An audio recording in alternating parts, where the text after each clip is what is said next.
Greetings, everybody. This is Christopher Messina coming at you from the Messy Time Studios.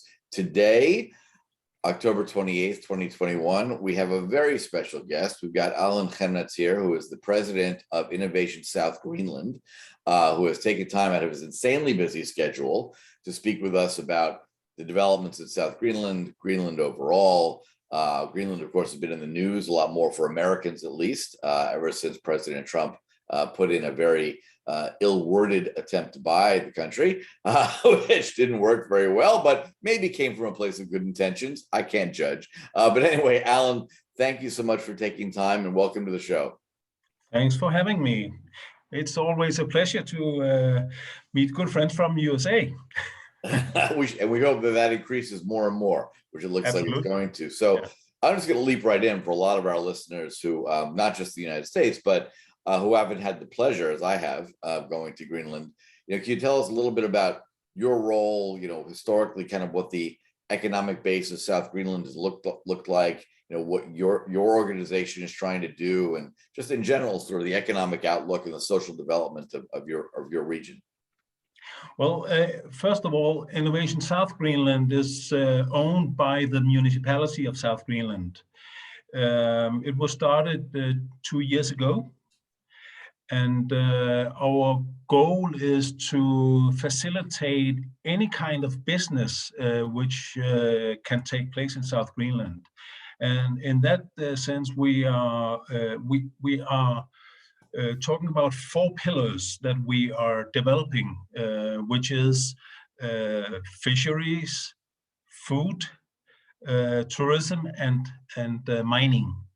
So it's 4 very different areas, you could say, but equally important for South Greenland to develop on. We could say that South Greenland is Greenland is very new to the mining business. But there are potentials which can be developed, and we are looking into different ways to develop that. And in that connection, we have different partners we are working with. South Greenland has been compared to the rest of the country, it has been underdeveloped for a number of years. But that we are working to change. The first important area to address is the accessibility or the infrastructure in South Greenland. It's very hard to get to South Greenland, first of all. Yes, it is. For most people don't know that you can't fly there directly from outside the country. You have to fly into Nuuk, the capital, to begin with. Yeah. And it's either a smaller plane or a boat or something, because there's no large enough airstrip where you are to accommodate bigger planes. So that's massive limitation right there. Yeah. So the first 2 years, my board and myself have been working very hard to ensure that the airstrip in Qaqortoq, which is the main city of South Greenland, will be made at some point. We have had some struggles with the finances, but there is a political willingness to reach that goal at some point now. They only need to find 400 million Danish kroner, which is quite a lot of money. But we start with the willingness from first of all the municipality, but also from the government of Greenland. All the parties of the country is backing up that idea. On an airstrip which will be 1,500 meters or 1,499, which is more. That last meter. It makes me nervous to fly into an airstrip without that last meter. But one thing, what I found most fascinating in working in Greenland, and then the outside world's perception of Greenland. And this is not unique to Greenland. I remember having this discussion with a number of your ministers and former ministers over the years, because having worked in Qatar and the UAE, in the GCC region in the Middle East, similar issues, right? You've got a small local population. Yeah. You're going to grow your economy, which might bring in lots and lots of expatriates, which is difficult to balance in terms of not just housing and space, but culture and the rest of that. But one of the major byproducts of Greenland being a small country, most people not speaking Greenlandic, some speaking Danish, right, foreigners, is that anyone who has got a particular political or business agenda can sway the international media by feeding them a stream of half-truths and lies, because it's really hard to go check, right? Yeah. The elections in Greenland, which just happened, were conducted in Greenlandic. Yeah. It's really, really hard for outsiders to have any direct ability to check what is claimed or not. And I'm wondering, surely you've seen that phenomenon, but has that impacted, say, your ability to attract foreign capital, or is it just not a very important issue that non-locals or non-Greenlanders outside the country, they don't fully understand how the politics works, what the recent election meant, right? There was the recent election, which we could talk about, was a very positive outcome, we think, from the mining perspective, right? But instantly upon the new prime minister coming into office, some people had an agenda of claiming the exact opposite of reality. For a while, a lot of investors I knew were saying, wait, this prime minister wants to ban all mining in the country. And that went on for a while. Have you seen any of that impact in the work you're doing in South Greenland? Well, that's a very good question. I'm not really sure how to answer that, because I think it is a work in progress. First of all, in this process, we had a group of people in South Greenland who were working on the best way to promote or to advise the municipality, but also the ministers and other politicians of the country.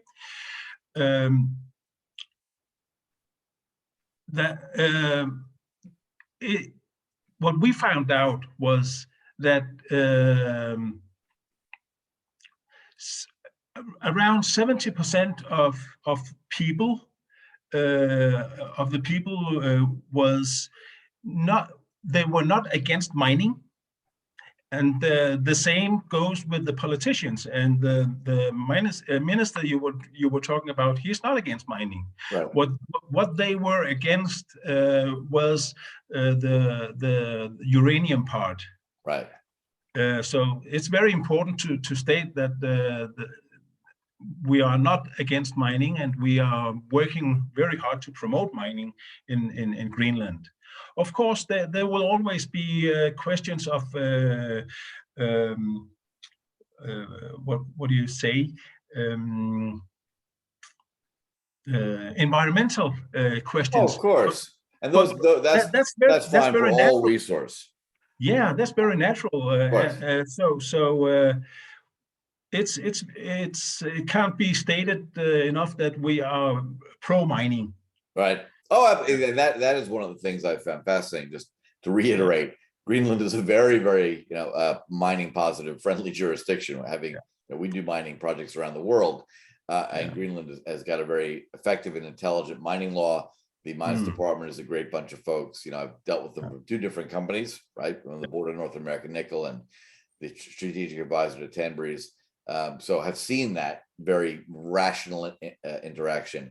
What I was alluding to was that ability of some people with their own agenda to create a lot of noise and confusion. So once the election happened, there was one particular company that was going to have to mine uranium as part of their project.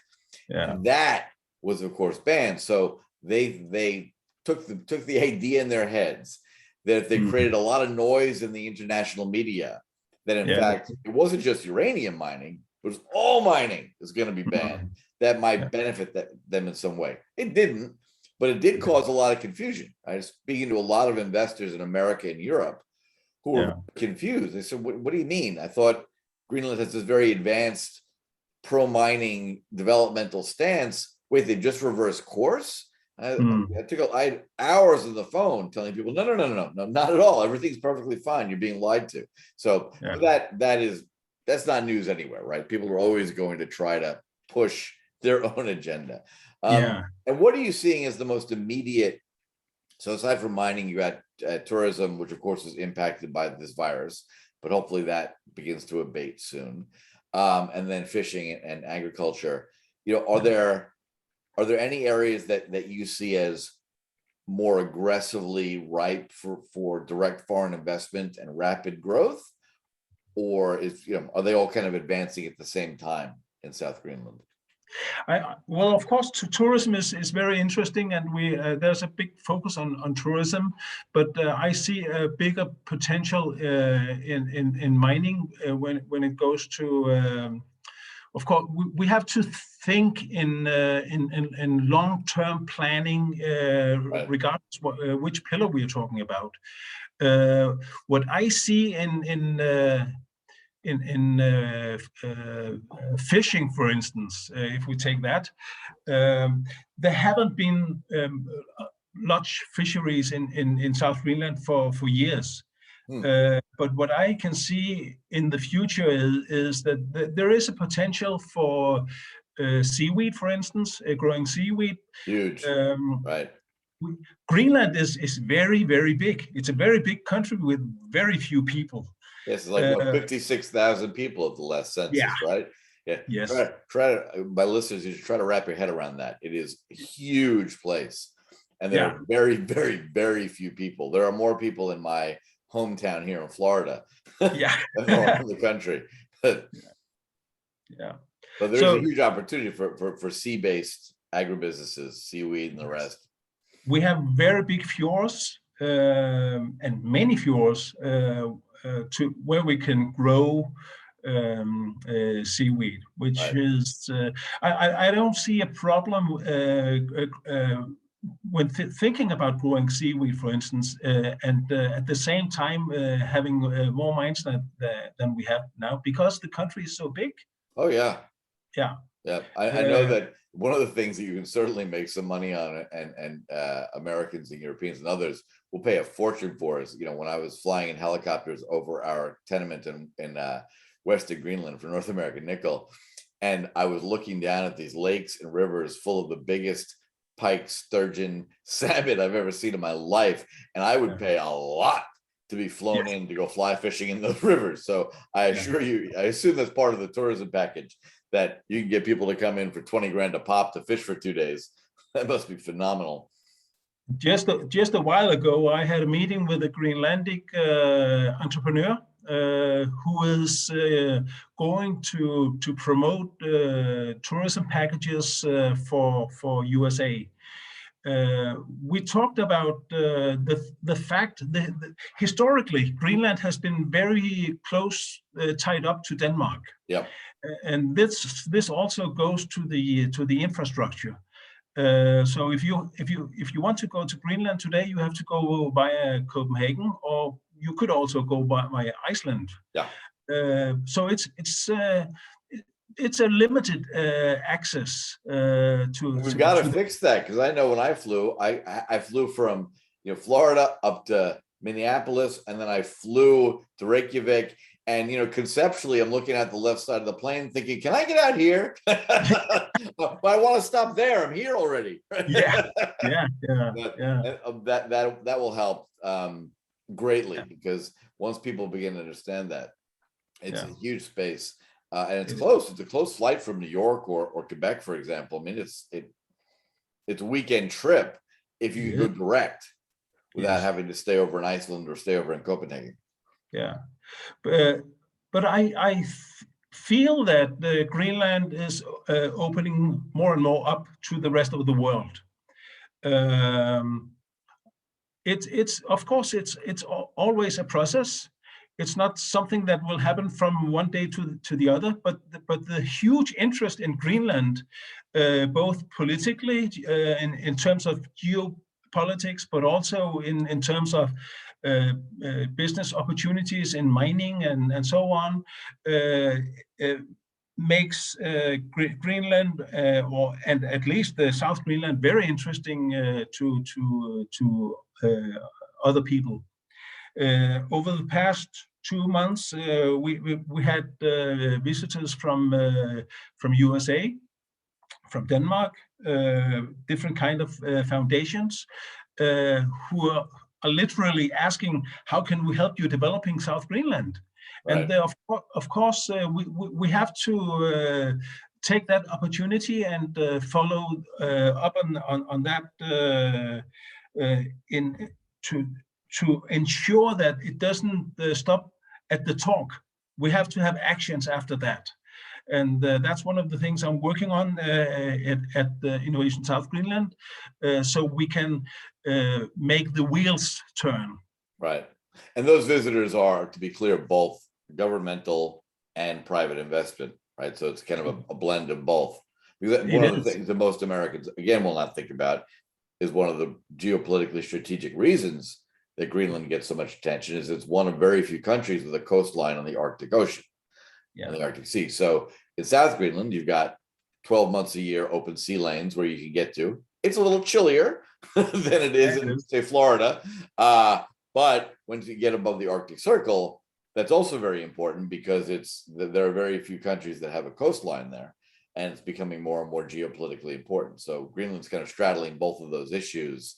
Up north, it matters geopolitically. Down south, the economy can grow rapidly if it's provided the right incentives. You know, most people, when we're talking about climate change, of course, climate change is it's a difficult topic to discuss because it's not good that the climate is changing that much, but it creates opportunities for Greenland. Yes. Which is a bit hard for many people to understand. The warmer climate makes it possible to grow more foods, right. And also the species of fish is also changing. Actually, so, there are some fish which is less than before, but there are other species which is more than before. So this change we have to use to adapt and manage to it. It's coming. It's here. The climate has always changed, and of course on the sea lanes on the northern part of the country, the Arctic is there more and more weeks and months. Where you're not using icebreakers to get through. You're actually just sailing in open water, and that's going to radically change. Canada, Russia, the US, Scandinavia, that's a very, very big change coming, which is more complicated to manage, I assume. Yeah. Yes. I mean, you're lucky that you got to do with South Greenland. You don't have to deal with icebreakers. Well, so one of the biggest things, when you're given a couple of minutes or to really tell people who've never been to Greenland, right, really don't have any conception of it at all. You know, what's your opening elevator pitch? What do you tell them? What do you tell them? This is my country. This is what we're about, and specifically, this is what South Greenland's about, right? Because Americans are used to stuff. That's unfair. Many people are used to thinking monolithically about places they don't know. But talking about America is insane. I'm here in Florida. We've got very little in common with people in Minnesota, right? In terms of what we do. And so, how do you present the country and then South Greenland to people when you're talking to them and they have no idea about it at all? First of all, we talked about the scale of the country. South Greenland is very different from North Greenland, for instance. In thinking about the latitude of South Greenland, we are at the same height as Helsinki and Oslo, right. which is pretty far south in Greenlandic sense. Yes. But South Greenland is, I call it the North Atlantic Gateway. I like that. Yeah. We are historically, we have been very closely tied up to Scandinavia. We have some other Inuit people on the Canadian side, which are more focused on Canada, but you also have Inuits in Alaska as well. Right. So we have family all around the circumpolar area, or at least historically. But South Greenland was also the place where the Icelandic and Norwegian Vikings came to live. Eric the Red came here in 8 something. I don't remember the exact year. We're going on to North America, absolutely. Yeah, actually, off point. Yeah. Historically, we have a very interesting history for thousands of years, and people have been meeting in South Greenland, living here for. I think the Vikings were here close to 800 or 900 years. Yep. We don't really know why they vanished, but at some point they did, and the Inuits came and lived here.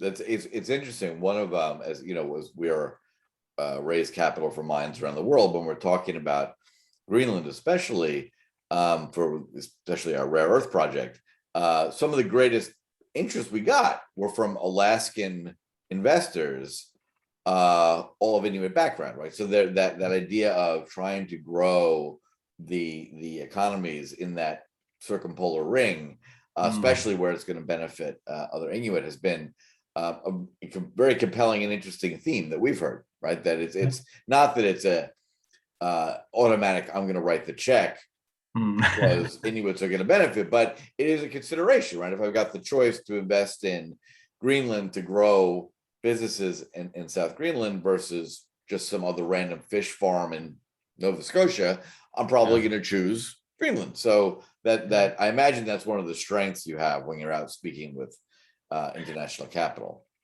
I also think that Greenland is a very young country.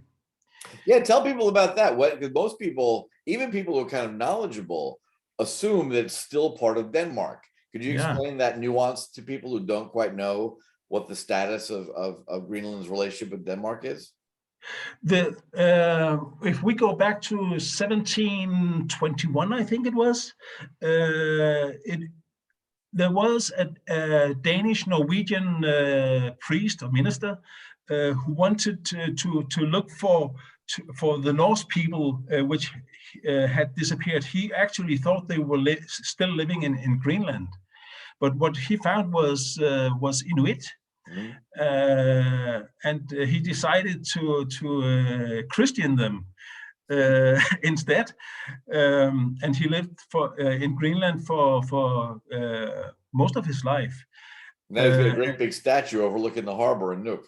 Yeah, exactly. Yeah, and a hotel. Yeah, actually, I'm actually at the hotel at this very moment. This Hotel Hanseated. Yeah, and so he came to Greenland and set up a hotel chain. Well, that's not quite. Yeah, yeah. At least we got that. But that's started a close tie between Denmark and Norway. Denmark and Norway was one country at that point, I think.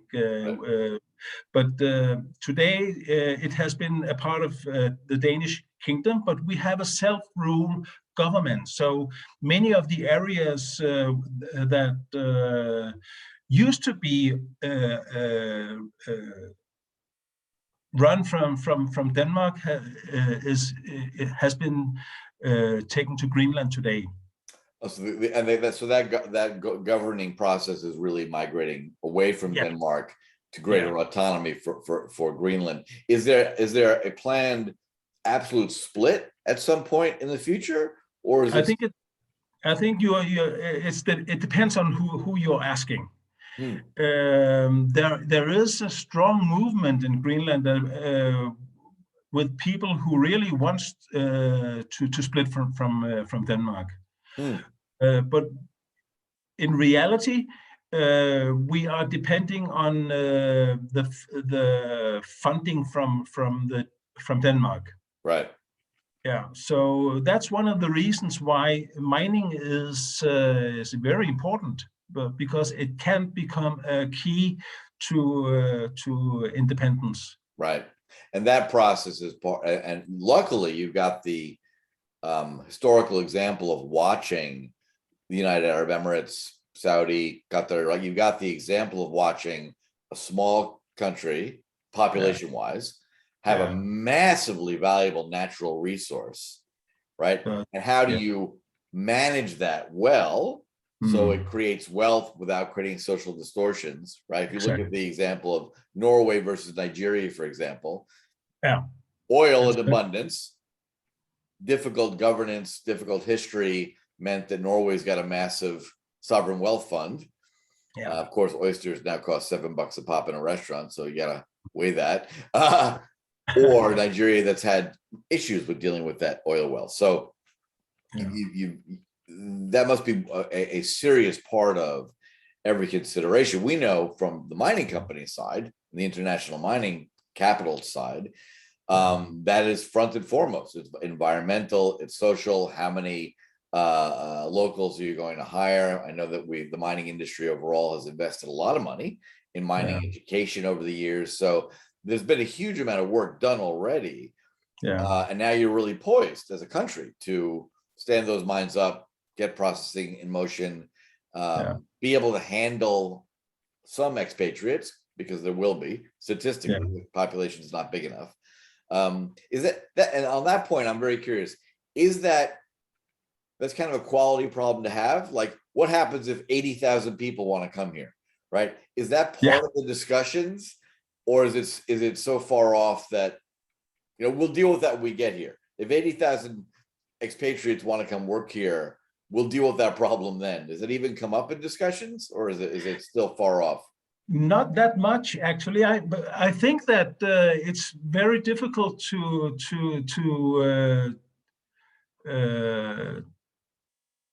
discuss that, since we still, at this point, we have very few mines, right? But it can come at some point, and I think the most people of Greenlandics are very open to foreigners. Of course, it's always a question of what kind of how do you say that in a positive way? Right. No, you want people that are coming and that are actually adding significant value, and that's what every country tries to manage, right? Yeah. I don't want to hire someone from overseas if there's a local person that can do that role well. Exactly. Right? But it's very hard, statistically speaking, with a population of 56,000. And South Greenland is what, 20,000 people? Oh, no, not at all. We are we are 6,000 people, I think. Oh, sorry, I had it completely wrong. Right, so so you especially are attuned to that, right? You've got a smaller population, and for people who live in much bigger countries, you don't really think about it, right? But even here with 350 million people, jobs aren't available, right? There are more jobs available than are being filled because maybe there aren't the 8,000 people that can run a drill rig in North Dakota right now. So you face that problem acutely in that it's a small population. You've got, I know that for the mine plans that just we're looking at hundreds of employees. I mean, statistically, it's impossible that they're all going to come from South Greenland. Exactly. We are prioritizing hiring and training fully, people from South Greenland for our project. But at some point, we're going to run up against that wall, and we're going to need people. Absolutely. We are very aware of that at Innovation South Greenland. Of course, we have to make sure that as many as possible from South Greenland are going to work in the mining business. But at some point, we will hit the top. Regardless what, if we are going to have a big mining business, we will have to import people from outside. Right. Interesting. Oh. Well, is there any kind of last point we haven't touched that you'd want, people, if they had to leave with one thought about Greenland, what is it you'd tell our listeners that they should be bearing in mind about Greenland, aside from come immediately, it's fantastic, enjoy the weather, and have some good food? Well, you've actually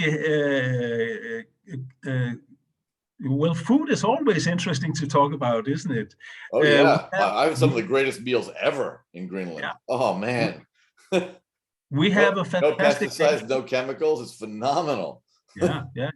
You can just go out to the fjord and catch a fish and prepare it over a fire, or you can go to a restaurant and make them prepare the food.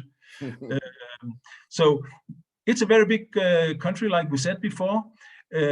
People are friendly, welcoming. I can highly attest to that. Wherever I landed, the most remote places, I'd travel 4 hours up the coast in a boat. We'd land in this tiny town that there was, there's no other way to get there, right? People can't even grasp the Rocky Mountainous interior and the fact of vast distances. You're never going to build roads. There's no point. Maybe in the south between some of the larger population centers. But as you get up the coast, I mean, it's insanity. You've got 50 people living in a rocky outcrop. You're not building a highway to it. No. It's always going to be water or air. Yeah, it's very difficult for foreigners to understand that. Yes. Yeah. The largeness of the country, but also the big fjords and which can't be crossed. We would simply have to build so many bridges. Oh, it's impossible. It's totally impossible. It's gorgeous, and it's very hard. I showed a lot of pictures to people. Usually when you travel overseas and you show people pictures, they yawn politely and look for another drink. But at least in my experience, hopefully I was brief with the slideshow. People were fascinated. Like, it's just such a huge place. Yeah. And even I didn't even get a sense of it till I was there. I kind of knew it intellectually, but when we went up to see, our mining tenement on the West Coast is 3 times the size of Luxembourg. Yeah. With nobody there. Yeah. And again, lots of really beautiful fish I wanted to catch. So I didn't have my fly rod. I was very upset. But Allan, thanks so much for taking the time to speak with us. And we'll broadcast this out. And if people come back to us with thoughts and questions, I will certainly point them your way. And I look forward to seeing you in Greenland soon. I would like to say one last thing. Please. First of all, thank you for having me today. And we are open for investments in Greenland. And if we can do anything from here at Innovation South Greenland, please contact us. Great, absolutely. And certainly, I know this will certainly be on LinkedIn. So you're on there. So the moment that you're tagged, people can reach you out to you and start a conversation. So till next time, everybody, thanks so much. We at Messy Times, while pointing out the flaws in many of our own politicians when it comes to people doing positive things in foreign lands, we like to highlight that as well. Take care.